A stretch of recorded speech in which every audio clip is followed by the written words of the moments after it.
하나님 아버지, 지난 한 주간도 치열한 세상살이 열심히 달리다가 주님의 날 주의 전에 모여서 찬양하고 기도합니다. 하나님 아버지, 성도들의 삶을 붙잡아 주시는 하나님께서 이 시간에는 말씀 들려주시고 그 말씀 안에서 이 험한 세상을 헤쳐나가는 지름길 찾게 하여 주시옵시고, 주님의 뜻을 이루기 위하여 다시 한번 마음을 모으는 이 시간 되게 하여 주시옵소서. 성령께 모든 시간 맡기며 예수님의 이름으로 기도하옵나이다. 아멘. 서로 축복하겠습니다. 하나님의 뜻을 이루며 삽시다. 지난주 말씀 생각하며 축복할까요? 하나님이 찾으시는 예배자가 됩시다. 아멘, 할렐루야. 오늘은 날 부르신 하나님의 뜻 세 번째 시간입니다. 오늘은 불공평한 세상에서 하나님의 뜻을 묻다라는 제목으로 하나님의 말씀을 전하도록 하겠습니다. 오늘은 최근에 우리 사회에서 아주 열렬한 지지를 받고 있는 것을 하나 소개하는 걸로 말씀을 시작하려고 합니다.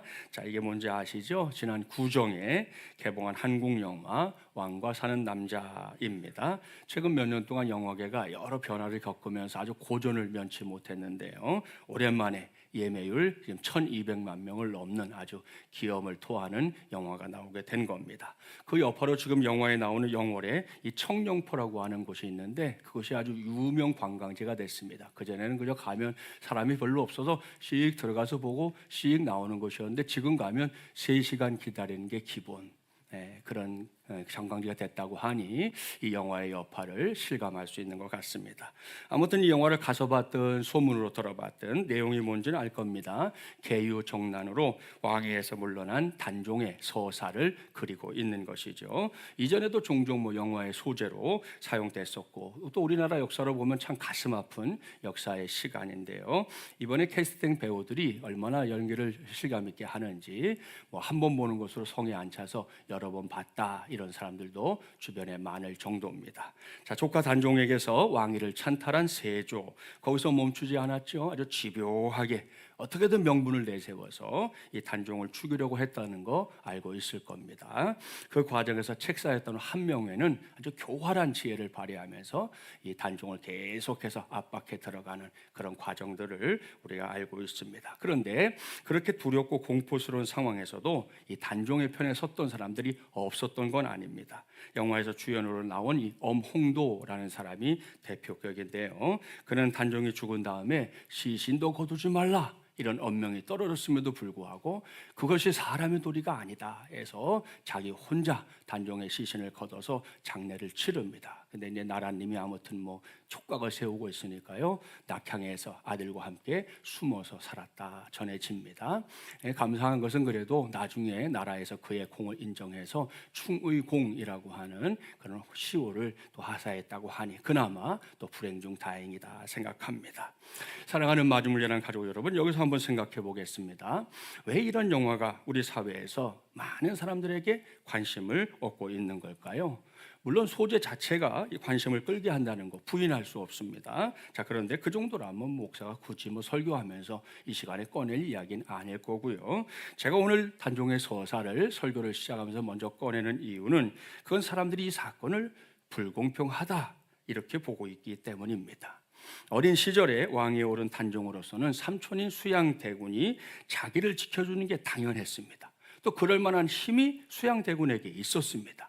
하지만 현실은 정반대였죠. 단종은 누군가의 보호를 받아야 할 나이였지만 보호받지 못했고요, 믿어야 할 어른에게서 아주 멀리 밀려나는 그런 존재가 되고 말았습니다. 우리도 살면서 한 번쯤 열심히 했는데 인정받지 못했거나 어느 날 갑자기 어떤 관계 속에서 이렇게 떠밀려진 그런 경험들이 있을 수 있고요. 제일 기가 막힌 건 그런 거죠. 내 편인 줄 알았는데 그 사람이 어느 날 등을 돌려버리는 일을 경험하는 거, 그런 거죠. 그런 경험을 가진 사람들에게 단종의 서사는 불공평하다라는 단어를 떠올리기에 충분했다, 이렇게 생각합니다. 이와 관련해서 한 평론가가 이런 말을 했어요. 단종의 억울함은 역사 속 이야기가 아니라 우리 마음속에 오래 남아있는 지켜지지 못한 나의 기억을 건드린다.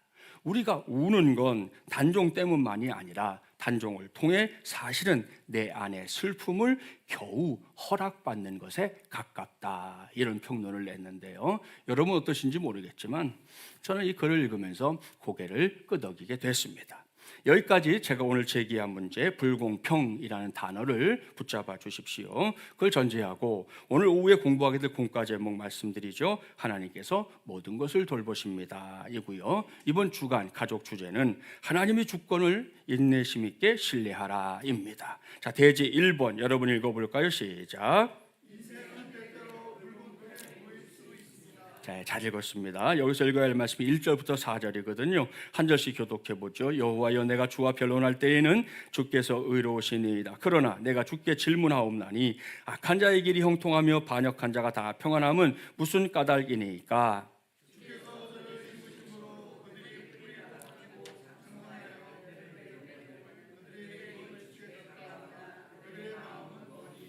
여호와여, 주께서 나를 아시고 나를 보시며 내 마음의 주를 향하여 어떠함을 감찰하시오니 양을 잡으려고 끌어냄과 같이 그들을 끌어내시되 죽일 날을 위하여 그들을 구별하옵소서.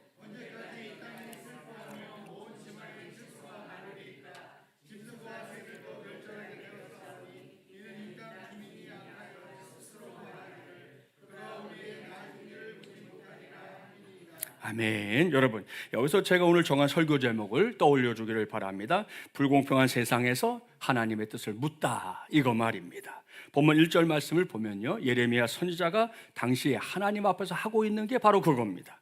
그렇습니다. 예레미야 선지자는 매일 자기의 눈앞에서 벌어지고 있는 현실을 우리에게 알려줍니다. 그건 악한 자의 길이 왜 형통한가? 반역한 자들의 삶에 어찌 평안이 있는가? 이겁니다. 자, 그렇다면 이런 고민, 이런 질문, 예레미야만의 것입니까? 그렇지 않습니다. 우리가 잘 아는 욥은 이런 질문을 자기의 몸으로 다 경험했던 사람이었고요. 또 하박국 선지자 같은 선지자도 같은 질문으로 얼굴에 막 핏대를 세웠던 사람입니다. 구약성의 하박국 1장 1절부터 4절 자막에 나오니까 한번 교독해 볼게요. 선지자 하박국이 묵시로 받은 경고라.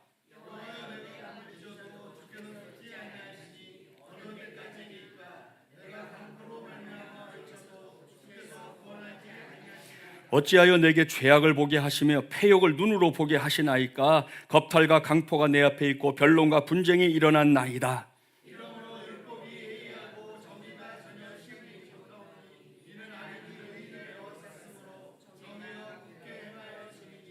아멘. 보십시오. 하나님을 향해 기도하는 하박국 선지자의 얼굴이 아주 붉었습니다. 악인들이 잘 되는 세상, 아울러 의인들은 고난받는 세상이 이해되지 않았기 때문입니다. 신학에서는 이걸 신정론이라고 부릅니다. 세상에 존재하는 악과 고통의 문제 속에서 하나님의 의로우심, 선하심을 어떻게 설명할 것인가 하는 걸 논하는 것이 신정론입니다. 자, 쉽게 말하면 다음과 같은 질문에 대한 해답을 찾는 거죠. 하나님이 살아계시다면 어떻게 세상에 악이 득세하고 의로운 사람들은 고난을 받는 것입니까? 하나님의 뜻은 도대체 어디에 있습니까? 도무지 이해할 수 없는 이 상황을 저는 어떻게 설명해 줘야 합니까? 누군가가 와서 내가 이걸 물으면 난 뭘 대답해 줘야 하는 것입니까? 이런 질문 말입니다. 이건 2026년 지금도 종종 사람들에게 의문거리가 되는 이슈입니다. 우리 사회를 들여다보면 이 불평등의 대표 선수는 입시비리, 또 취업비리 같은 거지요. 나름 자기들의 미래를 위해 여러 모양으로 준비했던 어린 친구들이 상급학교 진학의 단계에서부터 불평등을 경험했던 때가 있었고요. 또 열심히 공부해서 전공 과정을 마치고 좋은 회사에 취직해 보겠다고 눈에 불을 켜고 공부했는데 그 과정에서 또 비리를 경험했던 그런 친구들도 있었습니다. 그래서 온 나라가 이런 문제로 큰 몸살을 앓았던 적이 있었다는 거 다들 아시죠? 그래서 그걸 별로 떠올리고 싶지도 않습니다. 그래도 그런저런 일들이 이미 있었다는 거 분명한 사실이고요. 또 앞으로도 없을 거라는 보장이 없다는 거 역시 분명한 사실입니다. 그래서 우리가 여기서 대안을 찾아야 하는데요. 그런 생각에 골목을 하다 보니 불평등한 세상에 대한 대안은 두 가지 방향이 있어요. 하나님 편에서 해 주셔야 할 게 있고요. 또 우리 편에서 해야 할 게 있다 하는 겁니다. 이 중에서 하나님 편에서 해주셔야 될 일은 대지 2번과 3번에 나옵니다. 그래서 조금 밀어놓고요. 이 시간에는 우리 편에서 감당해야 될 몫에 대해서 함께 생각을 해보려고 합니다. 우리나라에서 이런 문제가 대두될 때마다 사람들이 흔하게 사용하는 표현이 있습니다. 그것은 기울어진 운동장이라는 표현입니다. 이게 실제는 아닌데요. 그런데도 우리의 눈에 보이는 것 그 자체로 좀 어이가 없죠? 문제는 이렇게 만들어진 운동장에서 경기한다 이건데요. 그러면 분명히 한쪽은 100% 유리하고요. 그리고 다른 한쪽은 100% 분리할 수밖에 없는 것입니다. 따라서 이 문제를 해결하려면 최선을 다해서 기울어진 운동장을 정상적인 운동장으로 바꿔야 하는데요, 그걸 해내는 길이 뭐냐는 거예요. 어떻게 해야 이 기울어진 운동장을 정상적인 운동장으로 바꿀 수 있는가?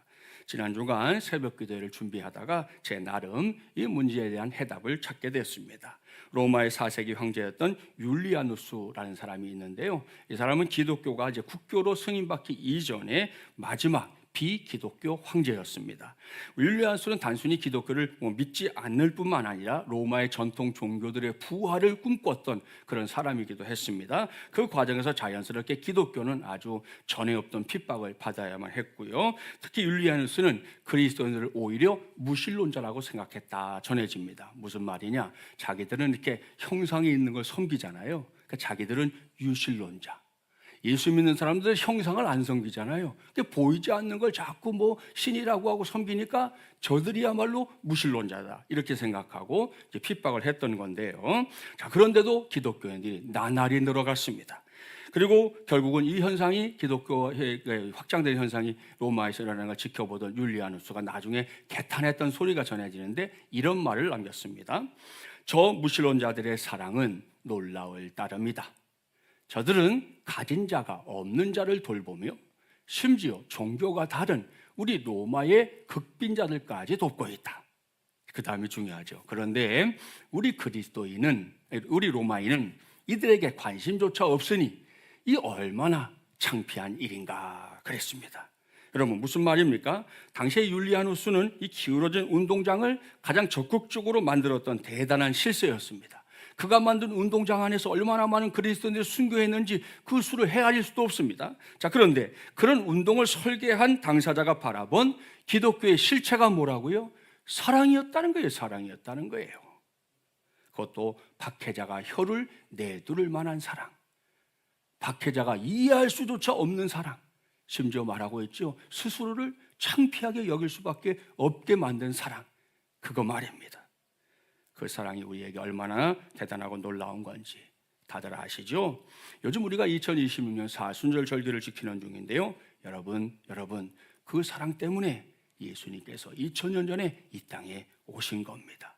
그 사랑 때문에 우리 예수님 그저 십자가를 지고 묵묵히 골고다 언덕을 향해 올라가셨던 거고요, 그 사랑 때문에 우리 예수님 골고다 언덕 위에 높이 매달려서 물과 피를 남김없이 흘려주신 것입니다.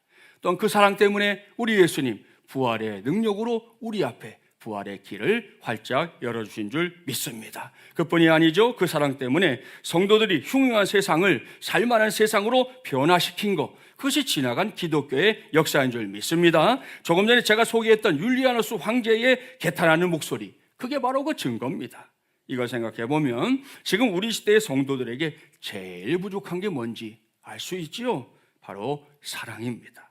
또한 오늘 우리가 나누고 있는 주제, 그러니까 불공평한 세상을 바꾸기 위해서 예수 믿는 사람들이 적극적으로 해내야 할 것, 그게 뭔지도 아시겠죠? 그것도 사랑입니다.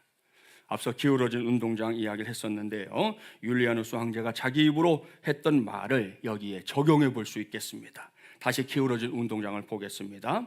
자, 이 운동장을 제대로 된 운동장으로 만들려면 자, 어느 쪽을 열심히 눌러야 될지 알 수 있지요. 높이 솟은 쪽입니다. 자, 그쪽을 한번 눌러보려고 합니다. 자, 눌러볼까요? 네. 네. 꽉 눌렀어요. 한 번 더 누릅시다. 네. 한 번 더 눌러보고요. 예, 그 다음 눌러볼까요? 자, 보셨죠? 예? 이제는 정상적인 운동장이 됐습니다. 그렇습니다. 아주 잘 됐습니다. 이제부터는 저 운동장에서 벌어지는 모든 경기가 불공평한 경기가 아닌 공평한 경기가 될 줄 믿습니다. 여러분, 이것이 우리 편에서 감당해야 할 몫입니다. 지금 우리가 서 있는 곳 어디에서든입니다.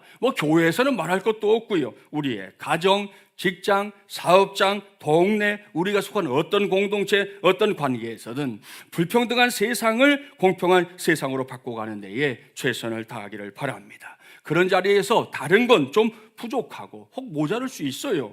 하지만 하나님으로부터 받은 그 사랑, 그것만큼은 결코 모자라거나 부족하지 않은 우리 모든 성도들의 삶이 되기를 바랍니다. 그래서 여러분이 있는 바로 그곳에 공평하신 하나님의 역사와 은혜가 계속해서 나타나게 되기를 주님의 이름으로 축복합니다. 자, 대지 2번 여러분 읽겠습니다. 시작. 아멘. 잘 읽었습니다. 여기서 읽어봐야 할 말씀이 5절부터 13절인데요. 이 시간에는 7절부터 10절까지의 말씀만 한 절씩 교독합니다. 7절부터 10절입니다. 내가 내 집을 버리며 내 소유를 내던져 내 마음으로 사랑하는 것을 그 원수의 손에 넘겼나니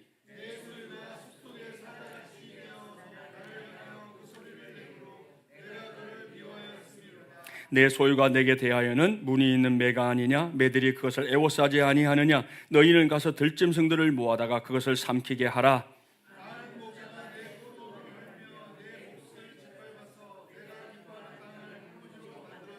아멘. 자, 제가 조금 전에 제가 생각할 때 불평등한 세상에 대한 대안을 말씀드리면서 하나님 편에서 해주셔야 될 게 있고 우리 편에서 할 게 있다 그랬고요. 하나님 편에서 해주셔야 될 일은 대지 2번과 3번에 이어진다고 말씀을 드렸습니다. 자, 바로 그런 눈으로 우리가 교독했던 말씀을 한번 보세요. 이 말씀을 보면 불평등한 세상에 대한 하나님의 첫 번째 대안이 나옵니다. 그게 뭔가? 내 집을 버리며를 시작으로 내 소유를 내던지겠다. 내가 사랑하는 것을 원수의 손에 넘겼다.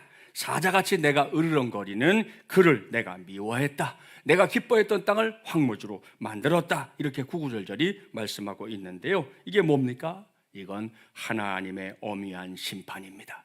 그리고 그 심판이 반드시 있을 것이다. 이걸 말씀하고 있는 것입니다.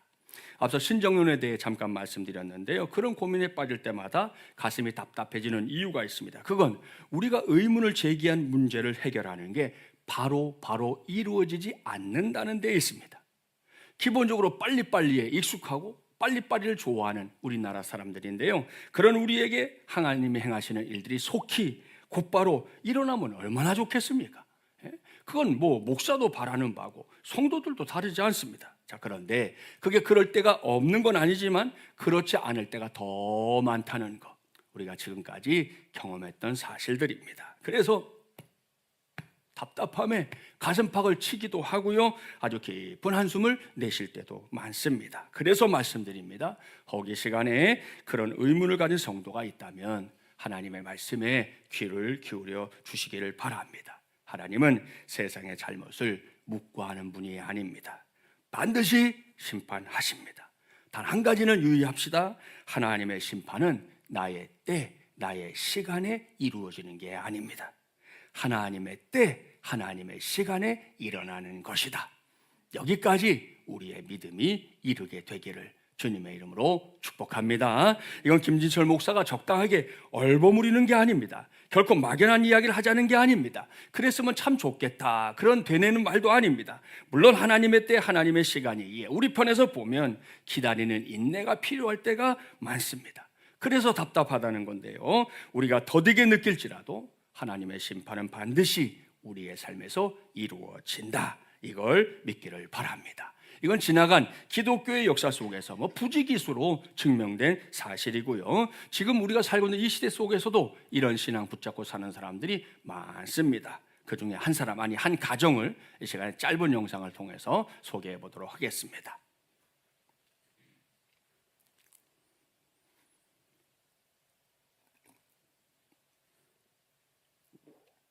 아빠는 항상 모든 질문에 대한 답이 똑같아요. 제가 어릴 때부터 아빠 나 학교 이쪽 갈까 저쪽 갈까 그러면 시영아 하늘을 바라봐 이렇게. 아빠 나 요즘에 친구들 때문에 이런 문제 있는데 어떻게 할까? 시영아 하늘을 바라봐.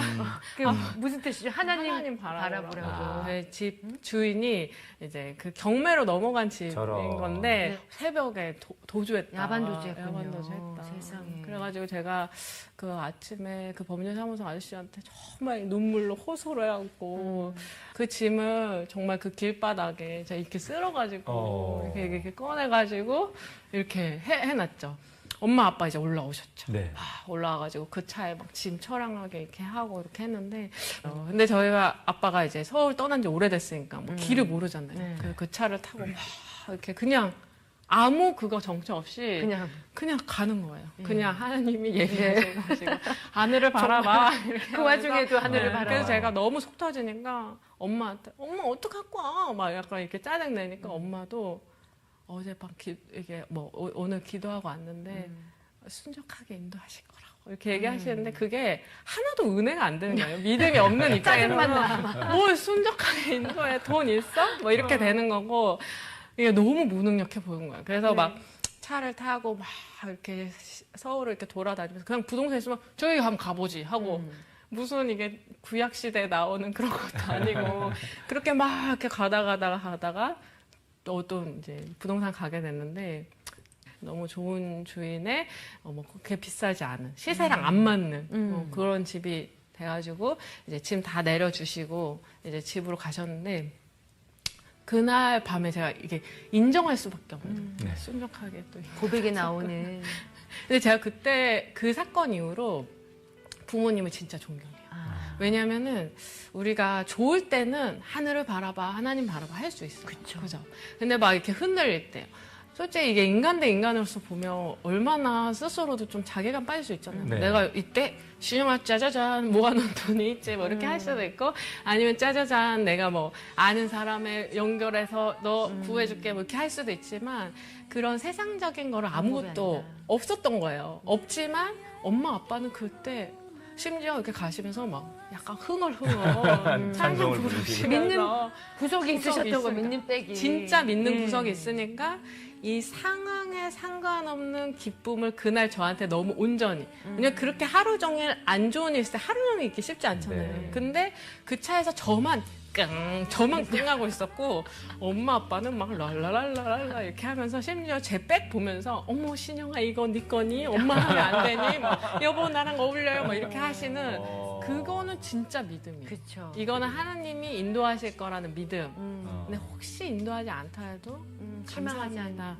지금 상황에서 너무 감사합니다. 그래서 제가 그게 어른이 되면서 일을 하면서 얼마나 힘든지 제가 느끼잖아요. 만약에 지금도 만약 문제가 생겼으면 이렇게 되는 게 기본적인 건데 이 상황에서 감사할 수 있고 휘둘리지 않고 하나님을 의지할 수 있는 걸 부모님 너무 보여주셔가지고 부모님 너무 지금은 너무 존경하고 있어요. 예, 잘 보셨죠? CBS TV 프로그램 중 하나인 이 새롭게 하소서의 일부분입니다. 간증하는 사람은 기회의 정석이라는 책을 써서 우리 시대 유명한 작가의 대열에 오른 박선영 자매입니다. 이 자매의 전공은 결국 이제 광고 기획인데요. 이 친구 얼마나 대단한 친구냐? 대학 재학 중에 제1기획 공모전에서 2년 연속 대상 받고요. 같은 해 LG 에드 대상을 받는 기염을 토하는 등등 무려 공모전에서만 23관왕입니다. 23관왕을 기록을 세운 공모전의 여왕입니다. 그 뒤로도 뭐 수상 경력을 보면 너무 화려해서 혀를 내두를 정도인데요. 이 모든 걸 해낼 수 있었던 힘이 뭐다? 조금 전에 본 그대로 그녀의 부모님이 보여줬던 그야말로 어떤 상황에서도 흔들리지 않는 신앙이었습니다. 이 자매가 어린 시절 이게 객지에 좀 나와 있었는데 집을 사기당했다는 거잖아요. 아니 신앙생활을 그렇게 열심히 하는 가정인데 왜 이런 일이 일어난 겁니까? 이건 오늘 우리가 시작부터 던진 질문이잖아요. 하나님이 살아계신데 도대체 왜요? 왜? 우리도 질문할 수밖에 없는 상황입니다. 자, 그럴 때 신영자매의 부모님은 좀 달랐다는 거예요. 이들에게는 그런 질문이 하나도 중요하지 않았습니다. 왜? 어떤 상황에서도 하나님은 자신들을 인도하신다. 이것이 부모들이 붙잡고 있었던 믿음이었기 때문입니다. 그러고는 하는 말을 들어보세요. 신영아, 하늘을 바라봐. 하나님이 순종하게 인도하실 거야. 어린 딸의 눈에 이런 부모님의 모습과 말들 뭐 이해할 수 없는 거죠. 지금 눈앞에서 벌어진 일이 뭔데 하늘을 바라봐요. 지금 내 코가 석자인데 하나님의 은혜 그게 뭔데 도대체. 어린 반푼을 썼습니다. 심지어 사기를 당해서 정처 없이 가는 그 길에 부모님은 흥얼흥얼 했다고 그러잖아요. 엄마는 철딱선이 없는 것처럼 딸내미 가방 팔뚝에 끼면서 예쁘냐 어쩌냐 이랬다고 했잖아요.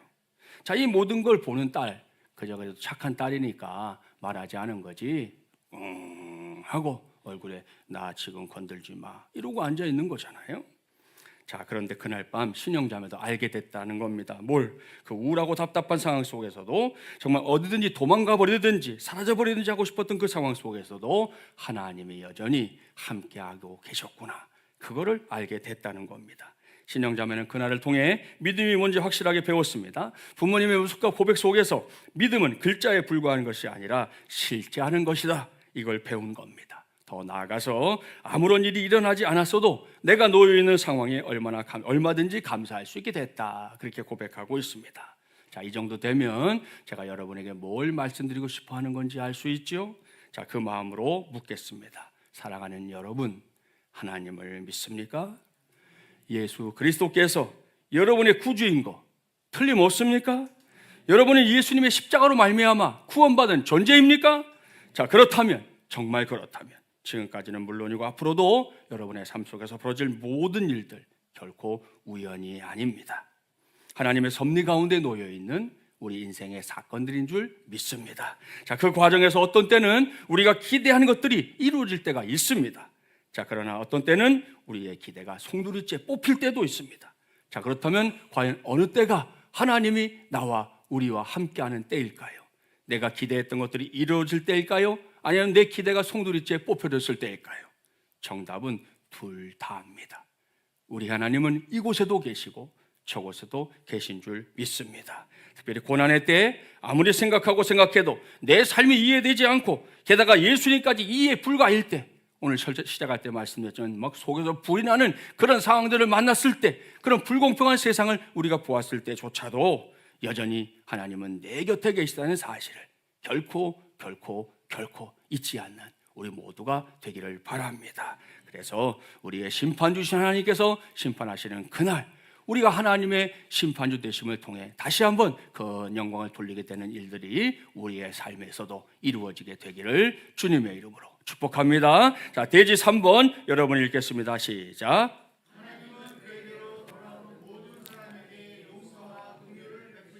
아멘. 잘 읽었습니다. 여기서 읽어야 할 말씀 14절부터 17절이죠. 한 절씩 교독합니다. 내가 내 백성 이스라엘에게 기업으로 준 소유에 손을 대는 나의 모든 악한 이웃에 대하여 여호와께서 이와 같이 말씀하시니라. 보라, 내가 그들을 그 땅에서 뽑아버리겠고 유다 집을 그들 가운데서 뽑아내리라.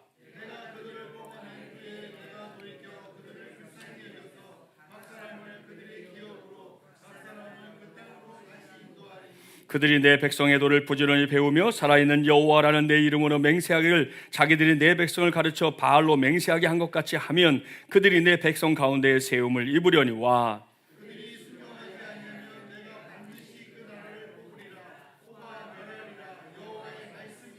아멘. 사랑하는 마중물 예난 가족 여러분, 이것이 불공평한 세상을 위해 하나님이 해주셔야 할 두 번째 일입니다. 이 말씀에는 두 가지 사실이 들어있어요. 먼저는 남유다 왕국이 결국 멸망하게 될 것이다, 이겁니다. 대지 2번에서 말씀드렸던 심판이 그 땅에 임하게 될 것이라는 말씀입니다. 참으로 가슴 아픈 말씀인데요, 실제로 예레미야 선지자가 사역을 마무리하게 된 시점이 주전 586년입니다. 그 해에 남왕국은 바벨론 제국에 의해서 완전히 멸망하게 됩니다. 자, 그런데 그게 끝은 아니었습니다. 15절 말씀을 보니까 하나님이 어느 정도의 시간이 지난 다음에 내가 돌이켜 그들을 불쌍히 여겨서 각 사람을 그들의 기업으로, 각 사람을 그 땅으로 다시 인도하리니, 이렇게 말씀하고 있습니다. 무슨 말씀입니까? 심판하시나 구원하신다, 바로 이겁니다. 여기서 어느 정도의 시간이 지난다는 거, 그거 다른 거 아닙니다. 벌 받는 것을 의미합니다. 가정에서 혹은 학교에서 애들이 뭔가 잘못하면 부모님이나 선생님이 벌받게 하는 일이 왕왕 있습니다. 뭐 손을 들고 서 있게 한다든지 엎드려 뻗쳐를 하게 한다든지. 옛날에는 우리 좀 나이 드신 분들 아실 거니까요, 죄송합니다. 옛날에는 그랬어요. 대가리 박아, 이런 것도 있었어요. 그렇죠? 예. 자, 그러니 이스라엘 백성들이 나라가 망하게 됐을 때 무슨 생각을 했을까요? 고대 시대로 갈수록 나라와 나라 간의 이 일은 자기들이 믿는 신과 다른 신의 전쟁으로 이해하는 일들이 왕왕 있었습니다. 그런 상황에서 남왕국이 멸망한 거, 그건 여호와 하나님이 다른 신에 비해 약해서 벌어진 일이다, 이렇게 생각했던 사람들이 매우 많았다는 겁니다. 그런데 실상은 그게 아니라는 거예요. 옳습니다. 하나님이 힘이 없어서가 아닙니다. 말로 타이를 때 좋게 말로 하는데 그 말을 도무지 듣지 않으니까, 말로 타이르는 그게 복인데 그걸 듣지 않았잖아요. 그래서 얼마간의 시간 동안 벌받게 할 목적으로 행하신 심판이 뭐라고요? 나라의 멸망이었던 겁니다. 이게 맞다고 말할 수밖에 없는 확실한 이유가 있습니다. 그건 하나님이 70년의 세월이 지난 다음에 이스라엘 백성들을 페르시아 제국에서 건져내서 고국으로 돌아오게 하는 역사가 성경에 기록되어 있지 않습니까? 이건 하나님이 하나님께로 돌아올 자기 백성들을 기다리고 계신다, 이걸 우리에게 가르쳐 주는 겁니다. 조금 전에 부모님이나 선생님이 벌 받겠던 일을 얘기했었는데요. 그때 받은 벌 한번 생각해 보세요. 시간 제한이 있었나요? 없었나요? 있었습니다. 그렇습니다. 하루 종일 벌 받게 두는 부모님, 하루 종일 벌 받게 두는 선생님, 그런 분들은 없었어요. 일정한 시간이 지나면 이 이야기하는 소리가 들리죠. 손 내리고 들어가. 일어나서 들어가. 자, 제자리로 들어간다. 실시. 그러면 이제 자리로 들어가는 거잖아요.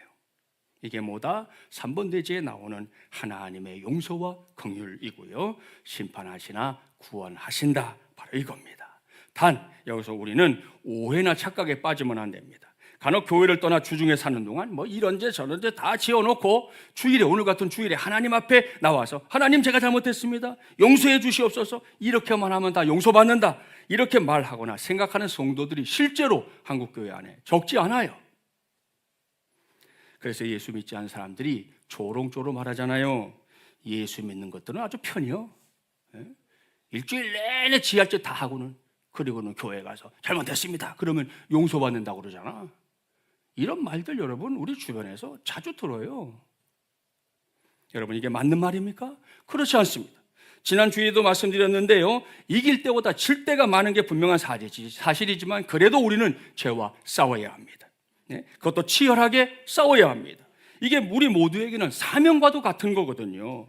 그런데 그걸 무시하고 제멋대로 사는 걸 신앙의 이름으로 부르겠다? 성경 어디에서도 인정해 주는 말씀이 단 한 가지도 없습니다. 이건 목사도 성도도 다르지 않습니다. 오늘 주 말씀을 보니 우리가 믿는 하나님을 믿는 신앙에 있어서 이렇게 오해나 착각에 빠지지 않을 길이 하나 있어요. 자, 16절 말씀을 보세요. 그들이 내 백성의 도를 부지런히 배우며 살아있는 여호와라는 내 이름으로 맹세하기를 그랬습니다. 무슨 말씀입니까? 신앙은 배우는 것이다, 이겁니다. 우리 교회에서 성경방을 모집할 때마다 주부 광고에도 내드리죠. 예수님을 믿는 것은 뭐 하는 일이라고요? 공부하는 일이다, 공부하는 일이다. 이렇게 말씀드리면 이런 표현을 반기는 성도가 있는가 하면 고개부터 절레절레 흔드는 성도들도 있는데요. 왠지 아시죠? 아직 신앙과 관련해서 하나님의 말씀인 성경이 내가 그 성경을 보면서 그 맛을 제대로 맛보지 못했기 때문입니다. 그런 성도들은 이 시간에 제가 전하는 말씀에 귀를 기울여 주기를 바랍니다. 우리말을 보면 꿀 사과, 꿀 배, 꿀 참외, 꿀 수박, 꿀떡, 꿀 성대, 꿀 피부, 꿀 직장, 꿀팁, 꿀 강의, 꿀잠, 꿀잼, 꿀 알바, 꿀 보직 등등 뭐 많아요. 자, 여기에 등장하는 꿀이라는 거 뭔지 아시죠? 꿀벌이 꽃에서 이렇게 빨아들여 가지고 벌집 속에 모아놓는 달콤한 액체를 우리가 꿀이라고 하는 거잖아요. 이외에도 꿀이라는 단어에는 매우 뛰어나거나 좋은이라는 의미도 들어 있습니다. 자, 그런 단어의 의미를 생각하면서 하나님의 말씀의 성경을 여러분이 펼쳐보라는 거예요. 하나님은 이 세상에 그런 꿀보다 더 달콤하고 좋은 게 있다 말씀하십니다. 그게 뭔지 아시죠? 그건 바로 하나님의 말씀입니다. 성경 말입니다. 들어본 적이 있을 건데요, 옛날에는 성경이 지금 우리가 들고 다니는 종이에 쓰여진 게 아니잖아요. 두루마리나 혹은 양피지 같은 곳에 기록이 됐습니다. 자, 그러면 유대인 부모는 그 두루마리 성경에 어떻게 했냐? 꿀을 발라 놓았습니다. 왠지 짐작이 가죠? 자녀 있는 어린아이가 그걸 보고는 핥아 먹으려고 이렇게 찍을 거 아니에요. 묻어있는 그 꿀을 이렇게 찍어서 핥아 먹게 되는데, 이건 하나님의 말씀이 꿀보다 더 달다, 이걸 시청각적으로 자녀에 가르쳐주기 위한 방법이었던 것입니다. 대제사번의 주제인 하나님의 용서와 긍휼을 확실하게 배울 수 있는 축복의 통로, 그건 성경밖에 없는 줄 믿습니다. 그렇습니다. 성경은 우리가 예수 그리스도의 보혈을 통해 죄 용서를 받고 하나님의 자녀가 되는 길을 알려줍니다. 생명과 복의 길을 자세하게 가르쳐 준다는 말씀입니다. 따라서 성경은 세상의 모든 책과 비교할 수 없는 생명의 꿀 같은 하나님의 말씀인 줄 믿습니다. 그러니 어떻게 해야 한다? 무조건 펼쳐들고 읽어야 하는 겁니다. 우리 계속해서 매일 올려드리는 365 있잖아요. 다른 거 못하면 그거라도, 읽으면 더 좋지만 정 못 읽겠거든 듣기라도, 하여튼 매일 말씀을 펼치라는 겁니다. 그래야 할 때 시인의 고백이 이제는 2026년에 사는 우리 모두의 고백이 될 줄 믿습니다. 주의 말씀의 맛이 내게 어찌 그리 단지요, 입의 꿀보다 더 다니이다. 이것이 우리 모두의 고백이 되기를 주님의 이름으로 축복합니다. 자, 말씀을 마무리합니다. 오늘 저는 불공평한 세상에서 하나님의 뜻을 묻다라는 제목으로 하나님의 말씀을 전했습니다. 세상의 불공평한 상황들이 계속해서 연출되는 거 우리의 현실입니다.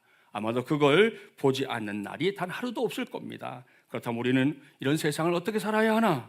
우리 편에서 힘써야 할 일은 우리가 하나님에게 배운 대로 살기를 힘쓰자는 겁니다. 그 중에 으뜸이 뭐라고요? 사랑입니다. 그리고 말로만의 사랑이 아닌 진짜 사랑이에요. 그렇습니다. 여러분, 우리 모두 진짜 사랑합시다. 핍박자였던 율리아누스가 깜짝 놀랐던 그 사랑이 우리 공동체 안에서도 구현되고 실천되는 은혜가 꼭 있기를 주님의 이름으로 축복합니다. 또 하나님 편에서는 하나님이 세상의 잘못을 심판하시는 하나님이라는 거 명심해야 합니다. 이건 반드시입니다. 무엇보다 하나님은 자기 백성들이 돌아오는 걸 기다리십니다. 그래서 인내하시는 거예요. 우리가 볼 때는 그 시간이 너무 긴 것 같아서 왜 이렇게까지 이렇게 말할 수 있지만 하나님은 여전히 기다리시는 겁니다. 그리고 돌아오면 누구나 은혜와 긍휼로 붙잡아 주시는 분이 우리 하나님인 줄 믿습니다. 특별히 여러분, 내일부터 제22차 사순절 특별 새벽봉회 시작하잖아요.